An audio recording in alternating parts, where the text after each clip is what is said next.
Hello, welcome. Okay, now that I have your attention, my name is Rosie Rodriguez, and I'm the Director of Development here at the Lower Eastside Girls Club. I want to thank everyone for joining us today. I just want to tell you a little bit about the Girls Club and the space that you're in right now.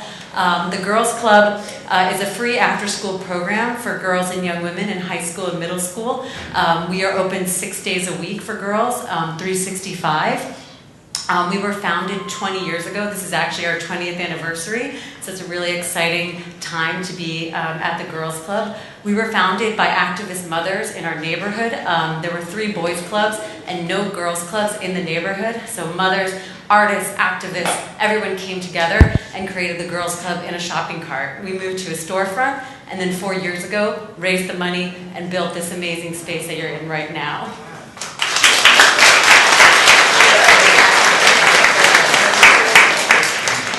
We dreamed big, and we created 30,000 square feet of programming space all around what we do, which is really art and activism, so it's very exciting to have this program here today. We really focus on arts, STEM, science, wellness, creativity, so it's just a perfect match. And at the core, we're a feminist organization, and we really work with our girls to infuse that into everything that we do with them. And as you can see in the front with our gallery show, we have, you'll see when we were in the lobby, we have banners when we took a group of girls down, a busload of girls down for the Women's March.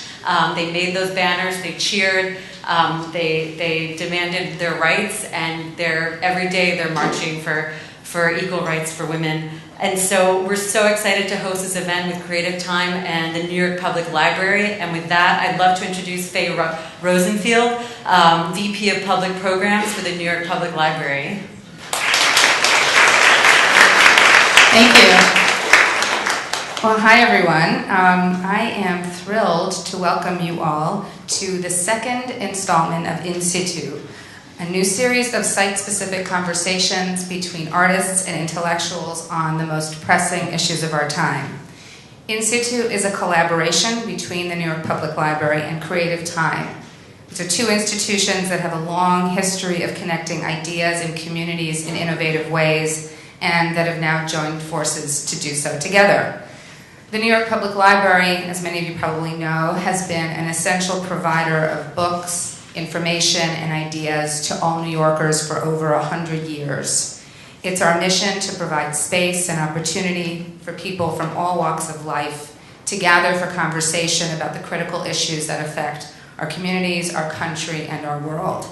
And this is something that happens every single day in every single one of our 92 locations around the city of New York that serve over 17 million people a year. And tonight, thanks to the truly inspirational work of Creative Time in bringing public art and dialogue to unique locations around the city, it's happening here in the Lower East Side Girls Club, and we are extremely excited and honored to be part of this wonderful initiative. And with that, I am so proud to introduce, so pleased to introduce Marissa Mizria-Katz, the Director of Media Initiatives at Creative Time, who is really one of the visionaries behind this wonderful series. So, Marissa. Thank you so much, Faye. Thank you so much to everybody for coming today. You know, I don't think this talk could have been more timely. Sitting on the Texas governor's desk right now is a stringent anti-abortion bill that could criminalize driving a woman to obtain a now illegal abortion. And in the same state, lawmakers put forward an amendment banning transgender students from choosing bathrooms. Trump's proposed 2018 budget was described as the worst budget for women and women's health in a generation. And still, on average, in the United States, women earn only 80 cents for every dollar earned by men, and that proportion is even worse for women of color. So, what we just saw was a massive global women's march. The massive global women's marches in January that was marking a movement with an expanded agenda, and it addressed the intersectional lived experiences of Black and brown, queer and trans working class, and undocumented women, offering hope for a feminist future that is still to come. And today, we're going to talk about how to construct a 21st century feminism. It's an open-ended title, we realize that, and it raises many questions about the what, who, why, and how of such an endeavor. And we've invited two very special people to talk about it. First, I want to welcome Eileen Myles, a renowned poet and author of 19 books, including I Must Be Living Twice and Chelsea Girls. Afterglow, a dog memoir, will be out this September. They are the recipient of a Guggenheim Fellowship, amongst other honors. And in 1992, Eileen conducted a, quote, openly female write-in campaign for President of the United States. And I'm so excited also to introduce Anna Holmes, who's the founder of the popular website Jezebel. Additionally, she has written and edited for numerous publications, including the New York Times, Washington Post, Newsweek, and the New Yorker. And following this special conversation, we are going to be having a performance by J.D. Samson, along with members of the Lower Eastside Girls Club. So, if you don't know J.D. is the leader of the band Men, and one-third of the electronic feminist punk band and performance project Tigre. J.D. has produced songs for Grammy Award-winning artists, created multimedia artwork shown at world-renowned galleries, and is an activist with a number of progressive social and political causes. So, without further ado, I want to welcome Eileen and Anna to the stage. Let's give them a round of applause.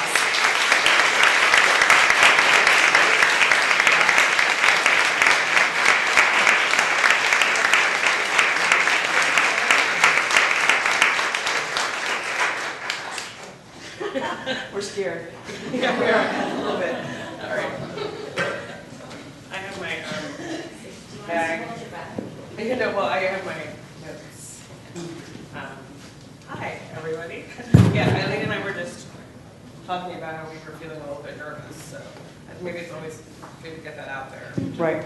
I think it was the intros that did it. It was what? It was the intros that did it. Yeah, well, it started upstairs for me, yeah. But then the intros didn't help. Which is not a complaint at all, believe me, I'm very flattered. So we're thrilled to be here, and Eileen and I had some discussions over email over the past couple days about what we might want to talk about beyond the kind of stated title of the discussion, but I want to jump into that first. The title, yeah, right? Which is that, I'd like to kind of interrogate it. How to construct a 21st century feminism. And I'll say only for myself, very briefly, is when I read that, I felt a bit overwhelmed and intimidated because I'm not sure I have an answer. It feels like a prescriptive title, and I'm not sure I have an answer to offer as to how to construct the 21st century feminism. But then I would also say, let's talk about what 21st century feminism is. Is there such a thing? And, right. Yeah. I mean, I guess I also want to chime in on how I felt about because I think also it's just like you get asked to speak publicly, and then you're always given something, and it's like this stumbling block in a way. It's sort of like, how do I get rid of that? And in a way, it's sort of like, so there's kind of a duh moment where you think, well, I can't possibly talk about that, and then the duh builds up a head of steam, and suddenly there starts to be, because it's a huge job. To construct, we have like an hour. We're talented people here, but we I'm not sure I could have answered the question how to construct a 20th century feminism, although I'm more of a 20th century person. Maybe that's unfair, but I was born in the 70s, so I still feel more of the 20th century than the 21st. Yeah. Well, I'm glad the 20th century is gone. Yeah, me too. So it's a smaller job to do 21st century feminism. Fair enough. We're only 17 years into it. So, does the phrase 21st century feminism mean something to you? At least something that, enough of something that you can articulate what that might be to you, if not to everybody. Yeah, I mean, I think, well, obviously it's where we are, and I think in a way, increasingly, I think it's starting to be everybody's problem. Mm-hmm. It's not like, I think when people talked about how, feminism, people love to rag on the last version of feminism. It's sort of like, second wave was like those people in those outfits. you know, in those kind of big, you know, big hats and white dresses and you know, and even there was, you know, some real complexity around race and feminism in the first version, right? And then I think there was, I mean, I'm still learning more about who the suffragettes were. And there was just, you know, they were both abolitionists and racists. It's sort of like it wasn't a clear deal at all. And then second wave, I mean, was many things, including being kind of bourgeois and kind of on college campuses and a little too white and a little too middle class. And so I think there was, you know, and so what, and now we're so 21st, I sort of associate it with kind of third wave and post, you know, and it's like, what is post, you know? And I feel like maybe we're post wave. Maybe we're just in a condition we have to figure out how to walk on water and be women who are not just women, you know, and women who are not just, a feminist problem is not just a woman's problem, you know, and it certainly isn't like simply a white woman's problem or a woman of color's problem or even, you know, it's trans people, it's a trans issue. So I think people are starting, classes getting looked at in a much more, you know, kind of proactive way. I think we're not stuck in a definition of who you know, a quick fix or kind of a nice story, which I think in some ways, you know, second wave feminism, you know, was a little simplified, you know. It's interesting because one thing you just said was that you said you were still learning about suffragettes, and I think that like the still learning aspect, to me at least, is very important with regards to not just feminism but anything.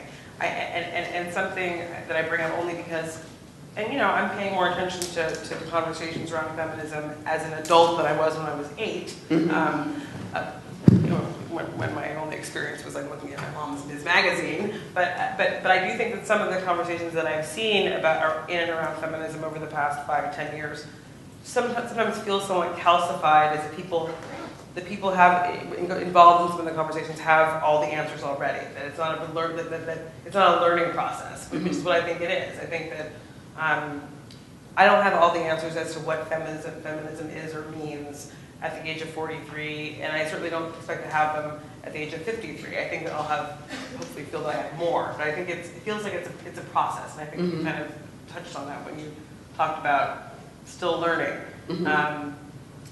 I mean, when I'm alone, am I a feminist?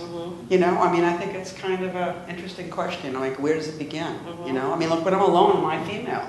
You know, I mean, not always. You know. Yeah. So do you? This is like such an obvious question, and I made a joke about this over email. But do you publicly identify as a feminist? Is that a word that you would use to describe yourself? Yeah, but I think it's that same stumbling block thing. It's sort of like if there's a word that's awkward and difficult, some part of me wants to step up and say, absolutely. You know, it's sort of like, obviously it's a complicated question, you know, because you've got this whole history of feminism there, you know, and yet it's sort of, in a way, all it means is, are you crazy? You know, I mean, like, I think it's sort of like, I am female, I have a female body, I have a female destiny, I have had a female life, I've been socially treated like a woman, I've been educated as a woman, I've had a woman's opportunities and a woman's disopportunities, you know, and so it's, at what point would I say, you know, like, feminism is the best deal there is, you know, and the only way to say, I'm on her side, you know, I stand for this, is to say I'm a feminist, you know? And it's just like when it became more complicated than that, I think there became fewer ways to stand together, I think. When do you think it became more complicated than that? God, I don't know, it's so weird. I can think of a New York Times, you know, article about feminism in the 90s where people were like, you know, asking a generation of young women, are you a feminist? And they were like, I don't really think of myself that way. And I think part of it, you know, it was generationalism and ageism. I think the biggest problem, I think, with women, perhaps, is our generations in age and aging, because there's just a different way that women are commodified when they're young. Women are discarded when they're older. You know, it's sort of like, and you know, the living experience of being female is different from that, but nonetheless we live with all those destinies in a way. And so it's pretty easy to like want to step away from the person who's not, you know, like. Yeah. When I was in college, which was in the early to mid 90s. I was in the journalism program at NYU, that's where I went to college and undergrad.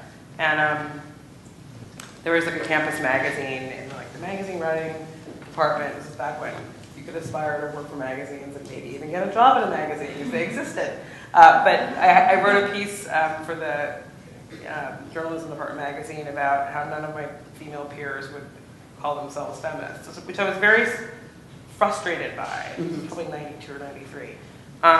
Only because in every other way they seemed very similar to me. And I was aware of the fact that it was a word that back then was, had become very toxic for some people, or made toxic. But I rejected that personally, and had always felt embracing of not just the word, but the ideas behind it, but none of my peers seemed to, so I had written this piece about it.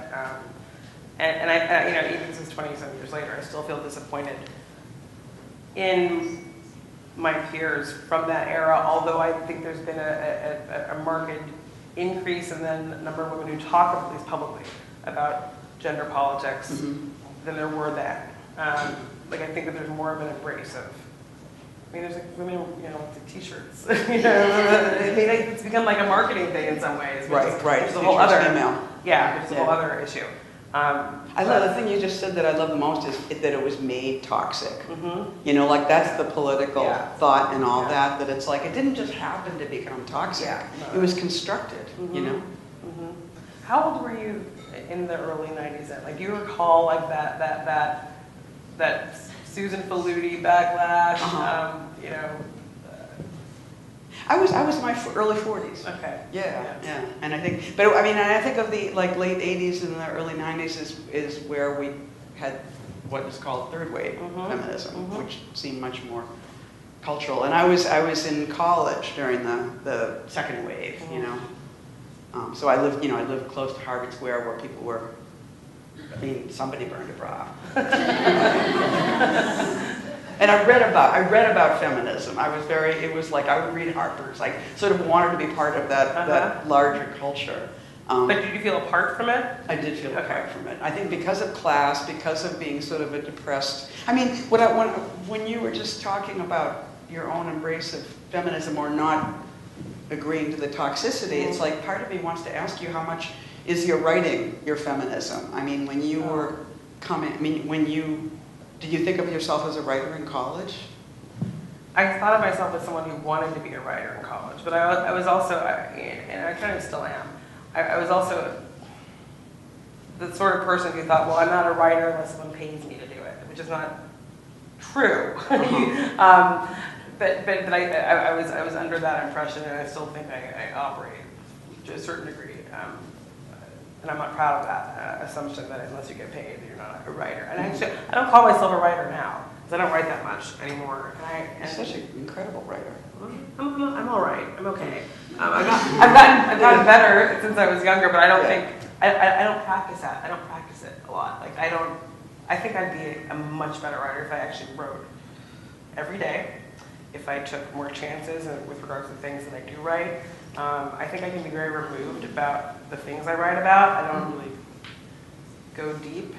We're going off on a tangent, but about my failures as a writer.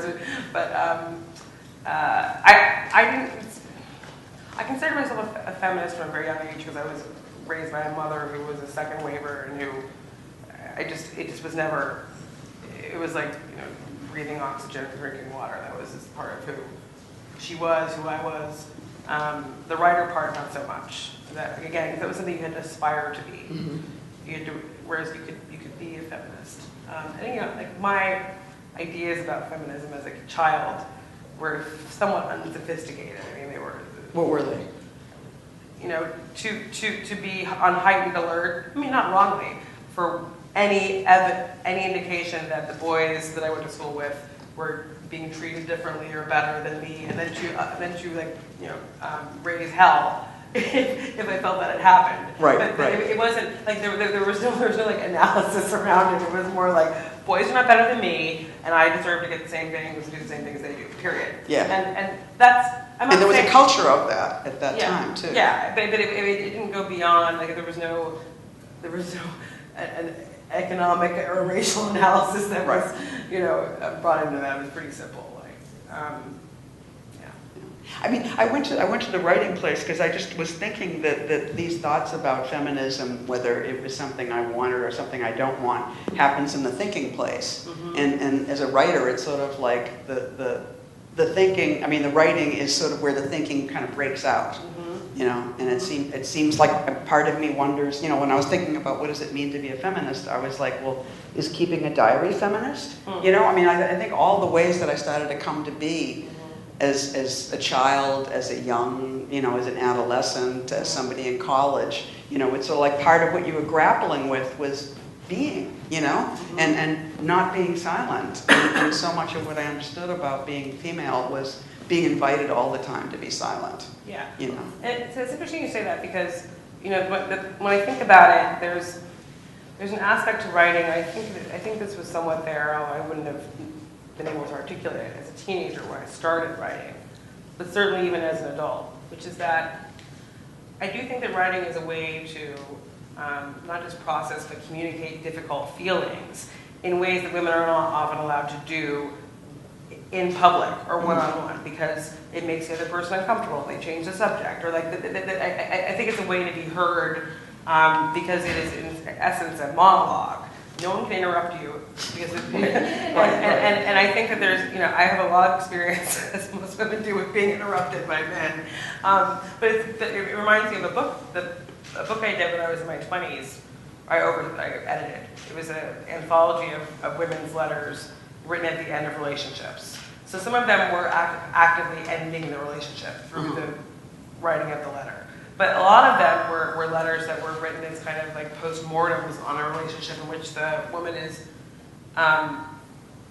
telling her ex, not always angrily, sometimes very tenderly, right.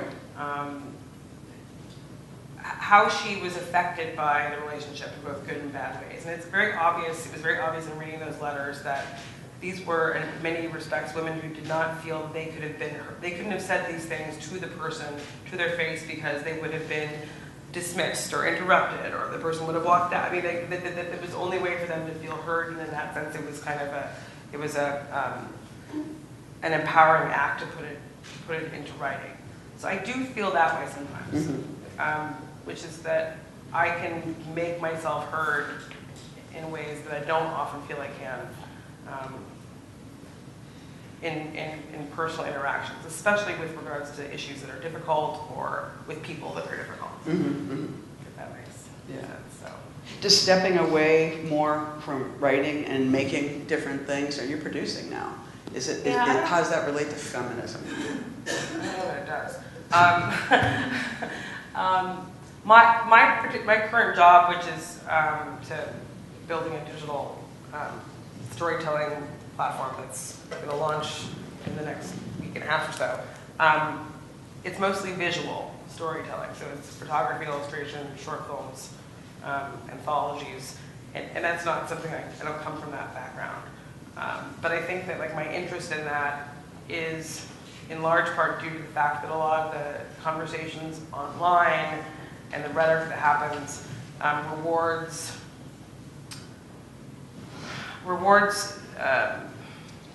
the kind of temporal or is reactive as opposed to reflective, and rewards reactivity more than it rewards reflection.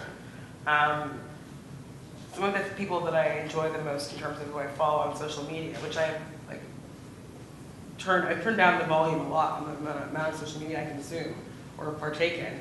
But some of the people that I enjoy the most are the ones who are asking questions, and again are asserting that they have all the answers. Right. And so there's something about the sort of content that we're developing for the company I'm working for now. It takes so long to put it together that it's more reflective than it is reactive. It takes weeks, if not months, for someone to put together a short documentary film. Right. Like Trump can't say something and then they have a response to it 5 minutes later. Not that I'm dissing that, because it's also very cathartic to have responses to Trump. But it's, in that, so I think with regards to digital media, writing to me feels, more and more it feels like there's an economy that rewards reactivity with regards to writing than it does reflection. And I'm not talking about the book publishing industry, I'm talking about digital media. But digital media is where a lot of conversations are happening. Right. And what's weird is, I mean, sometimes I think to throw out the term feminism and just open up to the more utopian term of democracy, which everybody's always trotting out, but it's like, do we have it? Where do we have it? What is it? And it's like that we have this new freedom and all this space in the media now to say things, and everybody gets to be the editor and everybody gets to be the writer, and yet it's exactly what you were just saying about like brevity and like kind of a weird kind of timely aptness versus a kind of reflectivity. It's sort of like that space is gone. That space of like having a thought and watching it grow and watching it grow. I mean, it's like, I think part of the addiction to exactly what you and I are doing right now, which is to have a long conversation, is because of that. Sure. I mean, this is reflection. Yeah. Also, it's good to admit when you don't know something or when you're wrong. I feel like that's not rewarded in the digital sphere, at least. Right. Only the public humiliation of taking the new space, of saying, oh my God, I didn't mean what I said, I didn't want his head cut off. Yeah. There's also a certain performative aspect to digital, and when I say digital media, I'm mainly talking about social media. Although, I would say with digital media as well, but there's a certain performative aspect sometimes that I found with regards to many things, but with regards to like social justice movements, where there's a lot of stuff being said that I oftentimes worry is more of a performance than it is anything else. And I noticed this in the 2007, 2008 was when we started Jezebel. Social media was not a thing back in 2008. It was mostly commenters who were oftentimes very smart and very funny, but they oftentimes were performing for each other, and the one thing they wanted to go after was how you wrote that post wrong. That we had done something wrong, whatever writer had put up a post. That then migrated to social media to a certain respect, where I feel like a lot of what I see on social media is complaints and criticism. And believe me, I'm not like the most positive person. I'm not like a Pollyanna. I complain and bitch about all the time. But at a certain point, it becomes exhausting to only experience that, especially around issues that are much more nuanced than X good, Y bad. And at least with regards to writing, I think that's why maybe I write less than I used to, because I am constantly, second guessing myself and what's gonna get someone to yell at me on Twitter. I don't like the kind of self-censorship. Yeah. But also, I think there's a certain exhaustion with printed digital media. I feel like we're getting off topic a little bit, but we talked a little bit about the distinction between the personal or the private with regards to feminism, and it actually kind of aligns with a little bit of what I was just referring to in terms of like a certain performativity. I don't talk about gender politics that much publicly anymore, not because my views changed, but just because sometimes I'm worried it's going to come across as being too public, that it's too performative, that I don't have to have an opinion on everything, or rather I can have one, but I don't have to share it with everybody. Is your feminism public, private, or is it different depending on the context? Well, there's a public aspect to my feminism. Well, there's such a thing as my feminism, and there's such a thing as how you get apprehended. That feminism, And so I think one of the things that's strange is the only way that I would even resist feminism or even gender and identity and so forth is that it starts to be your career. Right. It's like, I got an idea. I'd like Eileen to be on a panel talking about sexuality, or we'd like to hear you. Women. We'd like we're doing a special issue of The Guardian on women and sexuality. And we need to have somebody who's older than 40. We thought it'd be really exciting to get you. And would you like to write about aging? You're female. Would you like to write about aging? All these guys, nobody's talking to Donald Trump about aging. It's sort of like so many of the ways in which being female is kind of like reflected back by the culture is it's still kind of weighing you all the time. Yeah. And you're always being reminded you're female, and you're always being asked again to weigh in on being female and weigh in on female sexuality. And we'd like to talk about sex. Would you like to write about sex? Yeah. And I was just, even if I think about everything I ever wrote and like kind of like made all the pages that are about sex be blue, I think they would be about this compared to that. But somehow it's like my joke about like being a lesbian is that it's sort of like, it's like if you put like a single drop of purple ink into the tank, it's all lavender, and then you're a lesbian writer, you know? Well, and that's the case with a lot of writers of color, which is that like there's a market for the voices of writers of color now that was not 15 years ago. Right.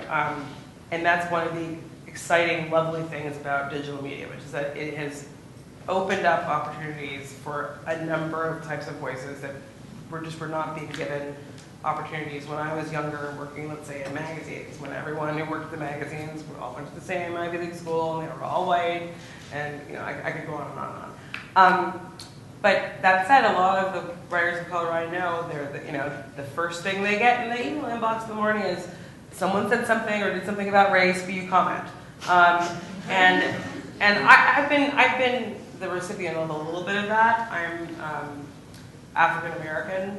I'm biracial. I consider myself African American, and I certainly do get queries once in a while in response to something in the culture or the politics. Will I comment on it? And oftentimes I say no, both because I don't have time and also because it pisses me off. And the thing I wanted to do after I left Jezebel and I had like relaxed for like 6 months because I was very burnt out, is I wanted to start a digital property for writers of color. Well, that would only be populated by writers of color, but they wouldn't write about race at all. Yes. Yeah. Like not like defiantly, but Right. just to underscore that there are many talented writers out there of color or otherwise who have so many interests and observations to share that have nothing to do with race. That's Right. not to denigrate discussions about race. I'm very much interested in discussions about race, but I'm disinterested in the pigeonholing that I do see going on. Kind of like what you just Yeah. And I think that the thing is, each of us as like intellectuals and makers and writers have these narratives, which are the things we're thinking about in the projects we're writing and the stuff we're excited about. And it's like that kind of constantly checking in on my sexuality, my race, my gender, my everything is to always kind of displace you from the actual narrative you want to be making. And it winds up making an unequal thing between, say, women and men. Mm-hmm. Like that women are always having to speak to that. A person of color is always asked to speak to that rather than to kind of construct, to make something, which may or may not be 21st century feminism, But it is 21st century feminism should be making that thing. Yes. The one thing I do worry about is that I worry that sites that are for women or for people of color, I'm talking mostly about digital media again, what I worry about is that they only reinforce that kind of pigeonholing, and I can't hold myself unresponsible for any of that as well. Right. I mean, I used to run a site that was by and for women, and was that a good thing? It felt like a good thing at the time, or was it a good thing in terms of digital media and what was expected of female writers and what they're supposed to write about? I don't know. I don't know the answer to that. Yeah. So, I have a note here that says we're going to try and relate feminism to a girls' club. Right. Do we each have one? So you had told me earlier when you were a child there were boys' clubs, not girls' clubs. There were absolutely no girls' club. I just remember literally being furious that there was no girls' club, and that I lived in a house. I lived on the second floor of a house that faced a pond, and in front of the pond was the boys' club, and it just kept getting bigger. It was so weird. It wasn't just that there was a boys' club; there was a growing boys' club, And by the time I grew up and would come and visit my mother, now it was a boys' club and a girls' club, and they added the girls' club name, and it was kind of incredible. And there was like girls playing, there was a girls' little league, and there was girls, I guess there was girls I went to Catholic high school, there was a girls' basketball team, that's what there was. But there was such an absence of, so I really grew up in the moment where there was just it was just, it just was that boys were smarter and stronger and... But did you buy into that as well? Oh God, no. Okay. But it's sort of like all you were was just like an angry tomboy, or all I was who just was snottily refusing to fight girls, and we were always marching up to a boy. I can take you, to show the boy that I was stronger and smarter, and I went to college to prove I was smarter than my brother. That was my single goal. I don't think there's anything wrong with being an angry tomboy. Just putting it out there. I feel like if you can aspire to be anything in life, that's an awesome thing to aspire to be. Yeah, I think that was the narrative, and it's gone well. Yeah. Is there a way to situate feminism today? Again, I even saying feminism today. Feminism is many things. But is there a way to situate it in a frame that feels uniquely 21st century? I don't know the answer. I'm throwing it out to you. Yeah. See, I think it's that thing that I feel like in a way, it's sort of like what goes on in the girls' club. It's just there's a planetarium. That seems to me like 21st century feminism. That of course is a planetarium in the girls' club, and that's not about a special girls' planetarium with a special girls' solar system and girl telescope. It's like, I just think that kind of expansive and expanded sense of feminism would be to the place where collectively or alone you would get to forget and get to make the thing you want and build the boat you want and have the voyage you want and not have it always have to be marked as this only. What did you want to be when you grew up? An astronaut. You did? Oh yeah. I got that sense because when you were. But what about you? I don't know. That's a great question. I'm not sure. I think I wanted to be a writer, but that was when I was a teenager. When I was little, I think I wanted to be a good dancer. And I did dance, and I was very good at dancing, but I think I wanted to be an entertainer, which is very strange because I was very extroverted as a child, and then something happened, which I think happens to a lot of people, a lot of females, which is that around age 10 or 11, I kind of fell into myself. Right. And never quite recovered completely. I'm making it sound more dire than it is, but I was much more of a I'm going to show off, look at me, I'm unapologetic about it, I'm good at this, and I'm going to show you how I'm good at this, and then something happened around 11 where they're like, yeah. And that's the great question, right? That's the great question, right? Of feminist scholars and everybody, what happens to females at this age, And I have an answer, which is there's a lack of ritual. You're going through this huge transition, and nobody's mentioning it. Everybody's telling you to kind of hide. I don't know what it's like to be 8, to be 11 now, or how kids are treated, what the difference is, and I'm not a parent. So I've missed witnessing that. But I do know that it's sort of like at this time where you were being told to hide. This whole incredible radical, just like menopause. It's just like same story twice. I remember trying to write about menopause when I was going through it. It was like you would think I was trying to write about, cutting the president's head off. It was like everybody was like, if it was a male editor, he was like, nah, I don't think, no, it was just that. Yeah. If it was a female editor, she would say, I haven't gone through that yet. Or the people would say, maybe you should do an anthology, which means go find people like yourself and go in your old corner and go away. Prove it's a trend, right? Yeah. And meanwhile, it's a transition. It's everything. The thing that's so amazing about what we're going through with gender now is there's a marked, huge, open road for understanding. It's great. We've started to have a real conversation about gender and about change and about the spectrum being so many steps along that road, But it's like the very ordinary transition that females go through twice in their life is unmarked, undiscussed, and unritualized, and that is such a cultural robbery. I mean, right up there with the the election of Hillary Clinton, which we'll get to, or It's interesting you say that, because I don't think I would have seen.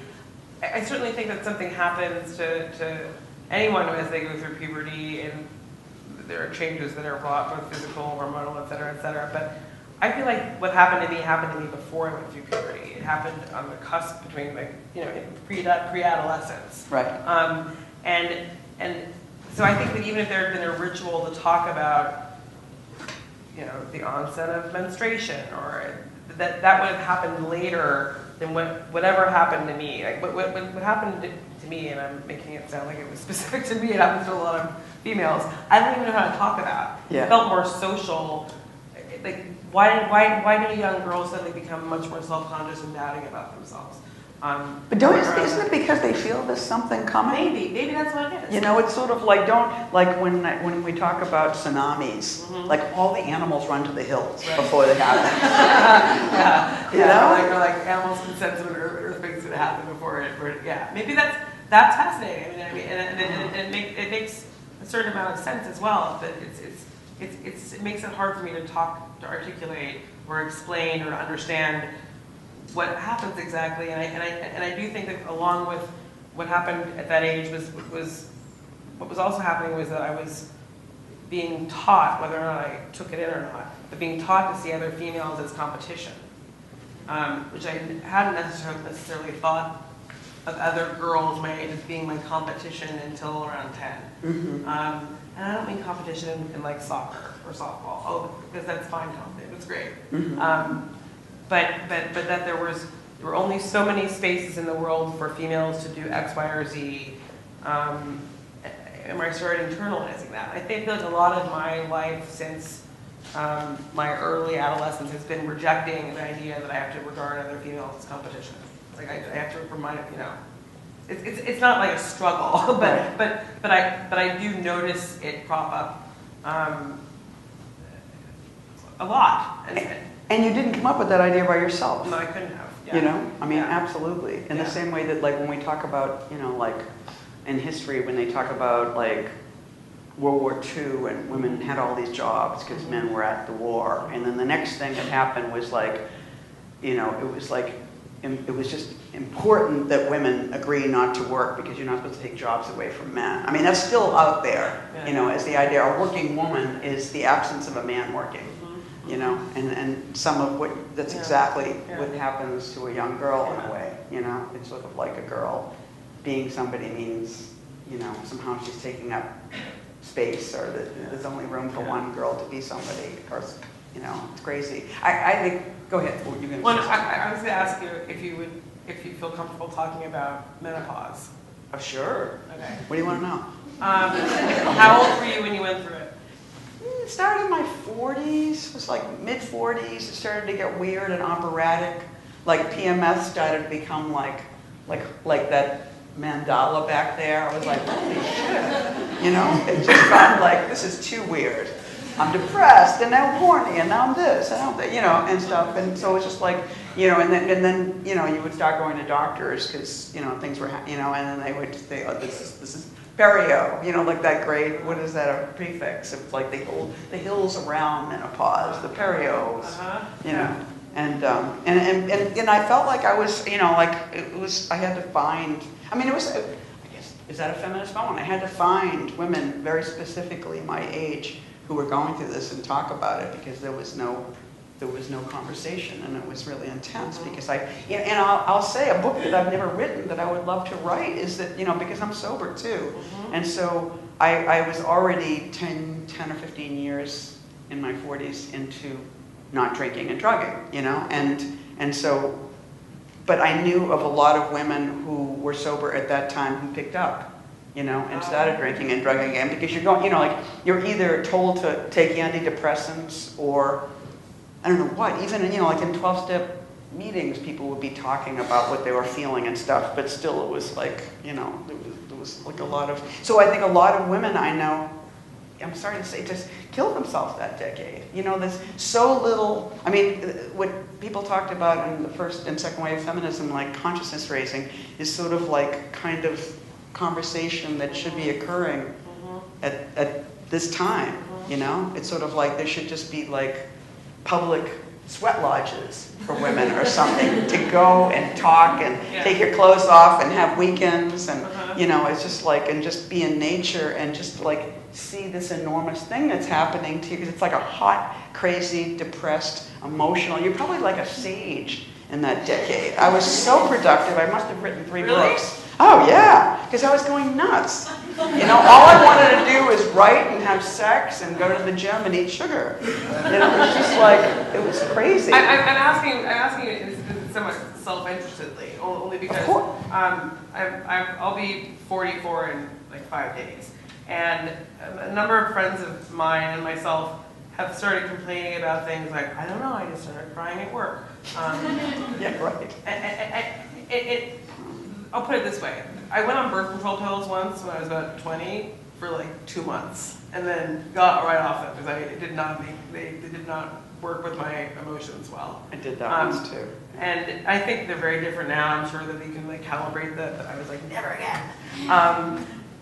There are certain things that remind me of those 2 months, like now in my life, and I'm like, oh, maybe that's like the beginning of menopause, but no one talks about it.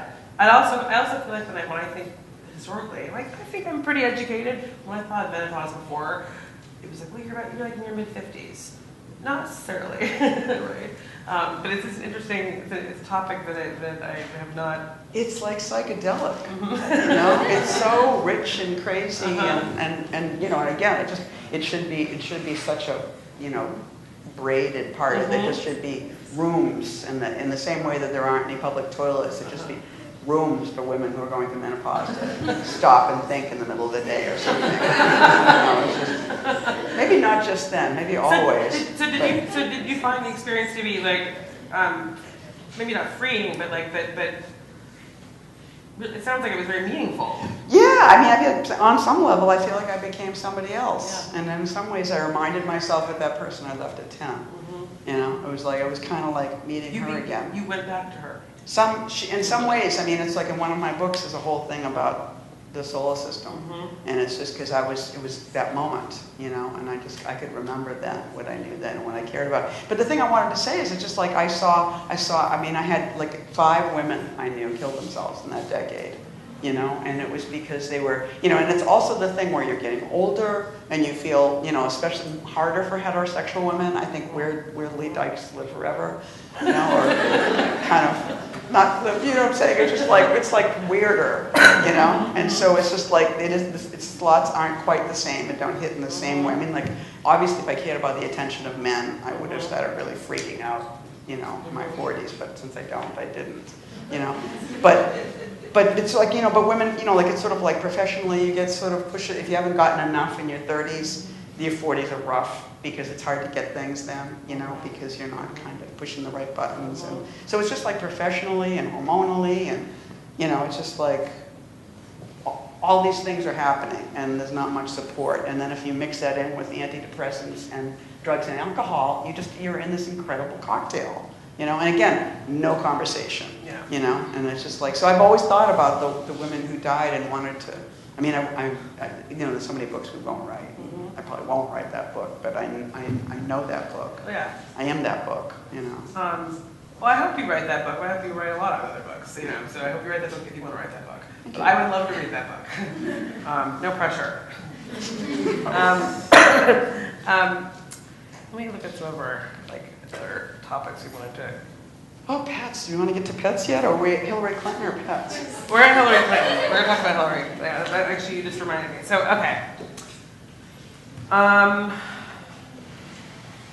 One thing I said to you, I'm just quoting from like my email to her. I said, I'd like to bring up the candidacy of Hillary Clinton, and 1, what lessons you think can be learned from her defeat, though I hesitate to call it that for a number of reasons.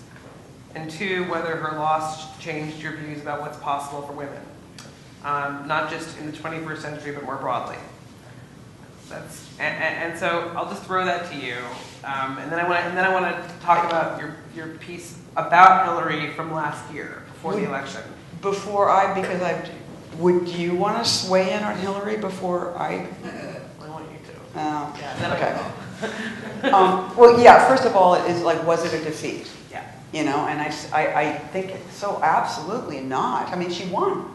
I mean, what are we talking about? You know, I mean, like literally, she got most of the votes. Yeah. I think some of the things that are really exciting about right now is, for instance, that the Supreme Court might be looking at gerrymandering as a partisan issue. Like they've already looked at it, you know, obviously around race, but they haven't taken on how it's being completely manipulated state by state by the Republicans, you know, so that we're really losing whole states, you know. So that's exciting because I think that's part of what happened. I mean, I think that what's incredible about the quote defeat of Hillary Clinton is that we watched how completely incredibly sexist our country is. That, I mean, like, if what had been done to her in the election was done to a man, it would have been done to America.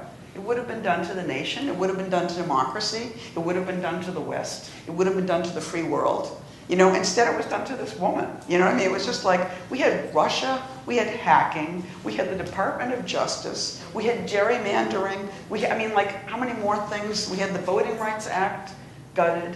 You know, I mean, like, there were, like, and there was research done on every single, you know, it's like with the you know, there was a program, Crosscheck, that was like literally erasing voters of color for Hillary, right? I mean, like all over the country. It's sort of like, and we know that for a fact that it didn't get into the paper. It wasn't covered, you know, because that was too crazy, you know. So it's just like, what?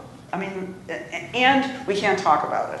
Well, that's what I was going to say. Is I sometimes feel like we're being gaslit by the media. I mean, the media, which is like a lazy term to use to say the media because it means a lot of things. But I'm still completely enraged at a number of news outlets, respected ones, and the ways that they covered the election last year. In lazy ways now suddenly seem to have, like, you know, had a come to Jesus moment. And they're like, give us money because we're all about freedom of the press and journalism and keeping, you know, people accountable. I mean, it's not that they weren't before, but there was a certain laziness, I think, around a lot of the reporting over the election last year that also contributed to her loss. Although I don't want to call it a loss or a defeat because she did win. Because people are still, I mean, every time I see an article or a book about, let's talk in a different way about what Hillary did wrong. I was like, holy, I mean, you know, it's sort of like the post, you know, the wake of her campaign is this endless critique of a woman in public. I mean, that's what we're seeing, that's what we're watching, and I feel like it's kind of it's a kind of incredible monumental illustration of what it's like to be female and large. You know, it's sort of like the whole culture is trying to take you down. It's just like I mean, like, and I think it's not crazy or paranoid to say that. I think it's important to say it. You know, that is what we're watching. That's what we watched the first time she ran. And you know, and again, it's like that thing like, she wasn't my favorite woman, or she's not, or I'm not really, you know, about, I'm not going to vote for somebody because they have a vagina. And, you know, there's just like there were lots of ways of, you know, but it's like that thing about, she's not the right woman. She's the woman that got there. You know, at that point, you're gonna, yes. I mean, there wasn't an option. Was there an option? I mean, it was like, we had Donald Trump, Jill Stein. Some people will say blah, blah, blah, blah. Bernie. Oh, right, Bernie. Right, Bernie. Yeah, Bernie. Yeah. There was, I guess there was. But I mean, I don't know. I mean, it's just like she got to that place. So okay, so this piece, I want to go to this piece. So Eileen wrote a piece. It was published on February 23rd, 2016 at 10:54 a.m. According to it was posted on BuzzFeed, and it was headlined "Hillary Clinton, the leader you want when the world ends." So let's just keep in mind this was over a year ago. This was published, and it was well before the convention. So I just highlighted certain parts of it because it hurt to read this. I read it at the time, but it hurt to read it now. You start the piece off talking about how you're in a hardware store wanting to purchase a door. Yeah. And there's a Dyke does. there's a In Texas. there's a gentleman he was one of the customers, not one of the service people, who is, you know, inveighing loudly about yada yada yada Hillary Clinton emails. Then he said something about Bernie Sanders, and you said, and watching the small drama unfold, I felt, oh yes, this is America, and this is exactly how Trump will be elected. At the time that you wrote this, I would never have guessed that Trump would have been elected. Mm-hmm. I was in like my own little, you know, talking about bubbles. I don't think I could have perceived that he actually would become president. When I wrote that, I don't think I really believed it. It was just that I saw, you know, that thing when you saw it and you were like, oh, you know, and I'm trained to write what I see. Yeah, yeah. And then you go on to say, I keep thinking of that New Yorker cover with the American venerables, Lincoln, Washington, watching Donald Trump waving his arms on TV, and it just gave me a 1930s chill. There he is, the ludicrous one, Trump, kind of a fuck you joke at the end of the world, which I happen to believe is where we truly are. Not standing in the hardware store, not writing in bed. So do you feel like we're more at the end of the world now than we were in February 2016? Well, I just feel like we're in, I mean, like that's beautiful. Did you watch that film, Hypernormalization, that was about, you know, like this kind of like frightening sort of ecstasy of information? And I mean, it just like every day that it gets worse is the day before it got worse, and then it gets worse. And you're like, this is just kind of unbelievable right now, you know? And I think and in a way, it seems like all it begs for some kind of embodiment, you know, whether that means, you know, like phone calls or demonstrations or small candidates or, you know, working in states that you don't live in. I mean, like, it feels like it's only something that we can, or writing about or having conversations like this, just remembering that this is not normal, you know, to watch all our, you know, like to watch a nation become a place that refuses to care. You know, to watch a person be in power who is so utterly about hyper-capitalism. Is the people, or is it the nation that refuses to care, or is it that? It's not the nation. It's that we're so disconnected from this, you know, white guy's government. It's we also feel a bit helpless. I mean, I'm speaking only for myself, but there are times when I just think, you know, that norms are being broken, lines being crossed, and there's not a fucking outcry about it. Like, and that to me is what settles in me is a certain feeling of helplessness. Okay, well, if the Congress isn't going to push back on this, or even with, you know, a 4 million strong demonstration around the country of mostly women, I'm not saying it didn't do anything, but I don't, when the ruling political party or political class doesn't seem moved by the erosion of certain things that maybe we took for granted or norms or ways of running the government, I don't know what to do besides disengage, which is actually what happened between like December and maybe I'd say March or April of this year. I just stopped looking at the news. Because my reaction to a lot of the news I was finding was that I couldn't believe people were not screaming and burning things in the streets more regularly, I should say, because there were a couple of people who were doing that. And I think I still actually personally avoid a lot of the news, well, especially cable news, but that's okay to avoid. But you know, there's a certain helplessness, at least that I feel, which may not be rooted in reality, but I have to imagine that a lot of people feel the same way. But it's not lack of interest; it's lack of it's a feeling of impotence. Yeah, I mean, it's like watching Comey was amazing.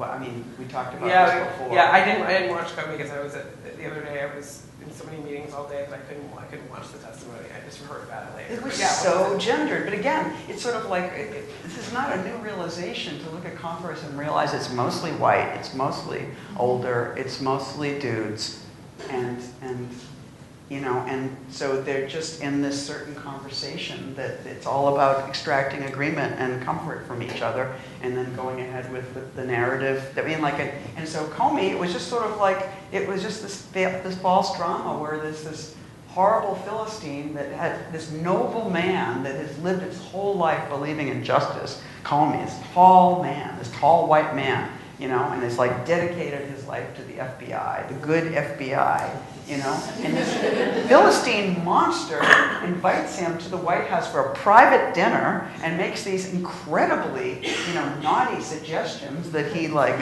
you know, support his desire to hide this information. And it's like, he is so, you know, like he is, I mean, like, and they're like, well, why didn't you tell him this was inappropriate? And he was like, I was stunned. You know? And all the guys nod their heads. Yeah, he was stunned. Yeah, that must have been awful to be alone with that awful. And all I could think of was, how many women have been in that situation where some guy does something completely crazy and you're like stunned? And if you were in a rape trial and they were like, well, what did you do when he did that or said that, or your sexual harassment at work, and you were like, I was stunned, and they were like, you were stunned. You were wearing a skirt. You didn't stand up like an adult and say something and take, you know, it's sort of like they were cutting so much slack, they were letting him play kind of innocent, you know, like man-girl to, you know, Trump's vile, horrible, you know what I mean? It was just like, there was just this kind of space for being stunned, because a good man like you would be stunned by this, you know, like this incredible insult here. You know, and then he goes on to make a speech about America, the shining city on a hill, and it was just like, and they tried to interfere with our elections. Like, dude, you're the FBI. This is what you do for a living. Don't you like get people assassinated? And isn't there a school in South America where you train people to do this? Don't you torture people all over the world and get rid of presidents? And, you know, like, I feel like it's, for me, I just feel like maybe it's just being crazier than ever, but it seems like a time to gather information and keep sharing what's real about what's going on. This is not real. This is craziness what we're watching. And I was taught to say the Pledge of Allegiance when I was a kid, and I didn't know what I was saying it to, you know? And I'm an adult now, and I know things, and I know that this is, you know, it's like, I don't believe America's a shining city on a hill, or some shining shitty on a hill. But you believe that as a child? Pardon me? Did you believe that as a child? I guess I did. I guess I lived in the best country in the world, and I never could believe they would have let my friends die of AIDS. You know, I never thought that that was what America was about, you know, that some get to live and some get to die. But by the way, that's our history, right? Yeah, absolutely. So Hillary, well, I wanted to go from Hillary to talk about, you ran for president. Yeah. In 92? Yes. Okay. What influenced the decision? What was the experience like? Excuse me. Can you talk a little bit about that? I think that, experience of the 90s, and what, you know, and the sense of looking at the candidates and realizing they were all men, and there wouldn't be any possibility of a woman running, and there wouldn't be any possibility of a queer running, and that George Bush was making speeches about the politically correct. That was when that term moved from the left to the right. It was like our term. It meant politically correct meant the really conservative, controlling lesbians in our community, who were like, would that person with the perfume on please leave the room? It was just like, we would laugh about these like 222 people, you know? And suddenly George Bush is using it and saying the real danger to freedom of speech in America is the politically correct, you know? And he meant people who were act up. He meant people who were complaining too much. He meant people that were just interfering with his freedom of speech, which was to continue his narrative and not have it disrupted. You know, and so it's just like, I remember, and I was just doing a certain kind of performance at the time that was improv and talking a lot, and I was 39, and when I was growing up, Eisenhower was the president, and he was bald, and he was old, and suddenly there was Kennedy, and he was 40, and he was young, and he had brown hair. I remember thinking, he's old too. You know, people were like, no, you can't be a president until you're 40. And so at 39, I thought, wow, I would be like, instead of a aging poet, I'll be a young presidential candidate. And I looked into how one could do it, and I realized that one could do it. You know, and I saw it. I mean, because it's just like always the struggle to figure out how to make your work be political. You know, and I realized if I was running for president, my work is political. you know, and I thought I could make speeches and I can, you know, and it was the spring of '91, and I thought I'll start now and I'll run until the election. You know, and no matter what happens, no matter what you invite me to do, I will speak about my campaign, and I didn't even know what it was yet. You know, I just thought this is an amazing idea, and then people started to ask me what it was. You know, just like what we're, you know, and it just, and so it started to become a whole lot of people gave me information. It was before the internet. You know, so people were like, I think you should read this. Or I think you should come to the border, you know? I think you should come to El Paso and see how people, you know, get in little wet tire, you know, and little rubber tires, and for 25 cents, somebody pushes you across the Rio Grande, and that's why we called them wetbacks, you know? And it was just like people started to show me stuff, and it was incredible. And so I learned and I ran and I, you know, and I just had kind of. Do you believe more in America after that experience, or? Oh yeah, because I met my America. I mean, that's what you get from being, you know, public and moving around. You see, you know, and again, you're sticky. You know, it's sort of like what happened when you get. It seems like when you get attention that you didn't expect. All this stuff starts to come to you, and you never knew what was yours until it arrives. I got the signal from our friend in the front that he gave me the 10-minute warning, and then he gave me the 5-minute warning, but this is the early warning, right? So we actually have like 15 minutes. We have 5? That is so great. I can't believe that. We had so much we wanted to talk about, including some things that Eileen and I were talking about on the phone, like about our love of driving, cars. Yeah. It seems random, but like you know, there's a feminist analysis to be made about freedom of movement and driving, and something that's masculine, like I'm very proud of my driving skills, and I drive a manual. Are you good? You drive? See, I can't do that. I'm not and I'm a really good driver. I mean, I say that now, I'm not talking in an accident, but I take it as like a point of pride, and I feel like there is something gendered about, you know, women can't drive. But the thing I really want to talk about is your book, which is coming out in September. It's called Afterglow, and it's you call it a dog memoir? It's a dog memoir. So I got the book last week, and started reading it. Saturday late morning, I was reading it, and I started sobbing very, very quickly. I have not gotten through the whole thing. I had to put it down and start getting too upset. I got about halfway through, but I wanted you to read from it if you feel comfortable reading from it, because for reasons that were discussed upstairs, Eileen and I were talking about pet ownership. We were talking about what is and what isn't acceptable in terms of how you express your connection to and love for an animal versus a human being, and the loss that it can accompany that. And I would just love to hear some of the words in your voice. Okay. Yeah. You know, I just want to say too about pets. It's like when we talk about these moments of being 10 and 11 and female, or menopause, or all these are great pet moments. I mean, like if they just gave you a dog when you were feeling that, you know what I mean? I just feel like animals are sort of like an embrace of power in a certain way, and a kind of the nonverbal companionship that an animal gives you is I don't know. It's just like I think it's the kind of interior exterior thing that I think we need to navigate these moments. Well, especially when you don't have a lot of faith in humanity, which, you know, this is the way I feel right now. Well, you don't know what humanity is. Yeah, I'm not sure what humanity is. Right. At times. But you know what a dog is. Yeah. So I have a copy as well marked up in case, but I wanted you to read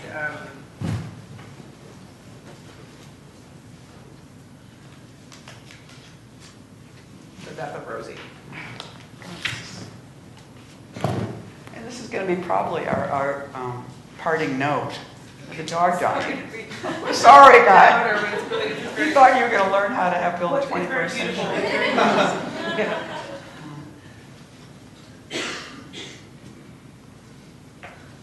Well, just to note that she was, I had this dog from 1990 to 2006, and she was dying in San Diego, and I was a college professor there. She was a New York City dog. I found her on East 3rd Street. She was in a litter.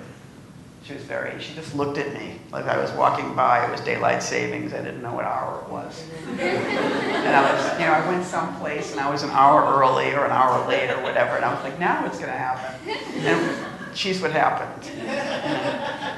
So I had her for all these years and through many relationships. And then she was like, San Diego is like one of, you were saying you were from? Northern California. Northern California. But I'm familiar with San Diego. Very boring. Yeah. There are parts of California that are more boring than like Beautiful. Yeah. Great dog beaches. Great dog beaches. And Boston is like this too. These are the really boring places. Well, they both have something in common because they're very white. They're very, very white, more conservative places. And they have academic institutions to make sure nothing gets up here or down here. It's just there. Yeah. You know. So, nonetheless, it's a good place. San Diego is a good place for old people, and it's a good place for old dogs. So Rosie was very happy to die there. The death of Rosie. In the morning, she felt very still. I felt like I could pick her up like a little football and pass her through. She hadn't moved all night. I called the vet. It was Saturday morning. What's it like in there now? It's very quiet, but you better get in here fast. I called Allie and Anna, who said they would come. We're coming. We need coffee. I grabbed her in my sleeping bag. I carried her, rolled her up. I put her in the car. There's a few ahead of you, said Marcy as we came in. That's okay. I'm waiting for my friends. Why don't you take her into the corner, said Marcy, who was one of the people who stayed with her. Everyone in the animal world has a little business. They work at a vet's and they have dog walking cards on the counter. Why now, she asked, stroking Rosie's head. She was stooped down on the floor with us. You don't think she's ready? We've all been waiting for you. It is time. The room kept filling, all the people with their young cats and dogs watching us in our sorrow. Did you know what was going on? Anna, well, that's me talking to, it's weird, that's me talking to Rosie. Did you know what was going on? Anna and Allie blew in.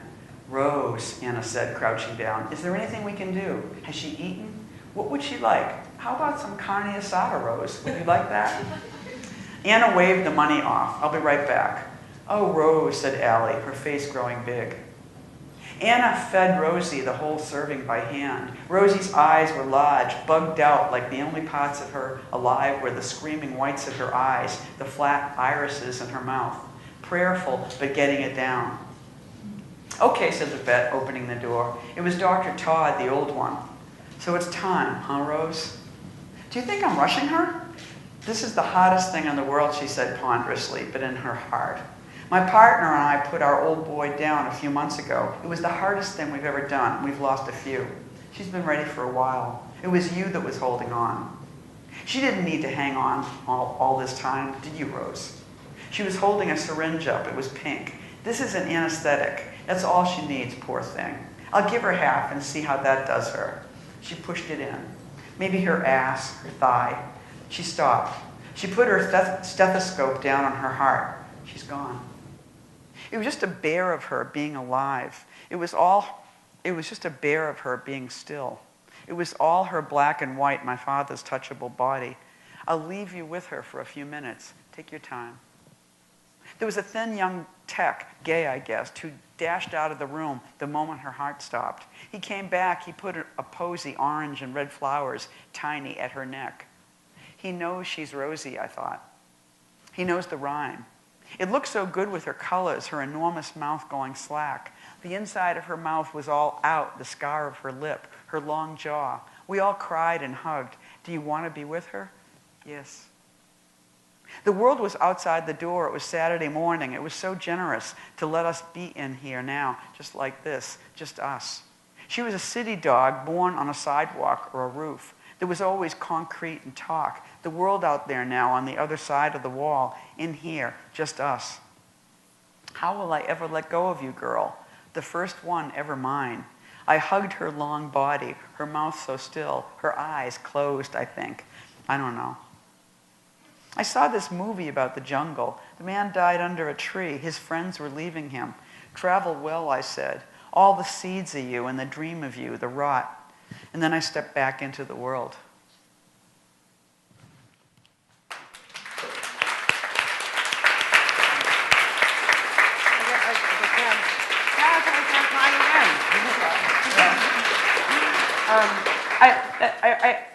I just want to tell you, Eileen, that there were so many things I wanted to talk to you about tonight, so I feel like we crammed lots of stuff in that we could have gone on for a while. So I hope that the audience doesn't feel like we were all over the place, because I felt like I wanted to get to lots of things. But I wanted you to get to that too, because it's a beautiful, moving. See, I'm crying. Thank you so much for doing this together. This has been so Yeah. great, and you guys. And thanks to the audience for being Oh my God, your interested. tears I are know. so incredible. And I have big eyes, and so like when I cry, it becomes it becomes a You thing. look great crying. It becomes a thing when I cry. Yeah. It's like, it's like a performance. Anyway, thank you guys for being here. Thank you so much.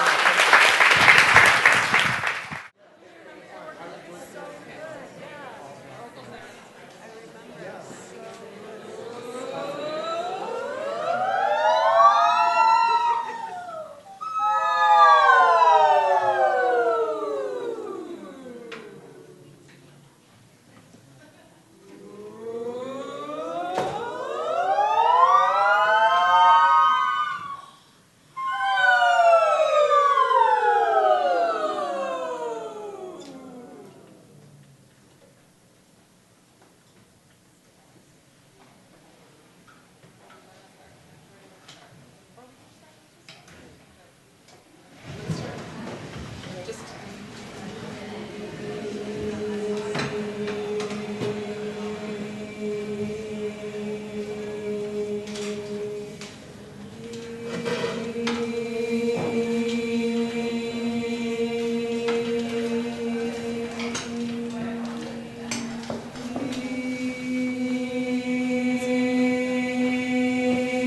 Are we all set?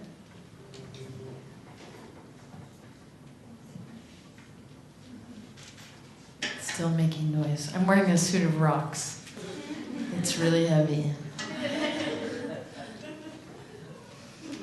Someone told me they looked lighter than they are, so I felt like I had to say that.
Erections.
Thanks, everybody. This is January, Kimberly, Wisdom, Lorna, and this is the choir spelled with an X.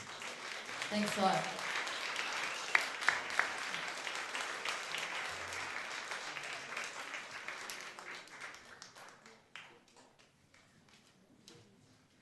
Everyone, please join me in thanking JD Samson and the Lower Eastside Girls Club one more time. Thank you so much for coming, and we hope to see you in the fall for our third In Situ. Have a good night.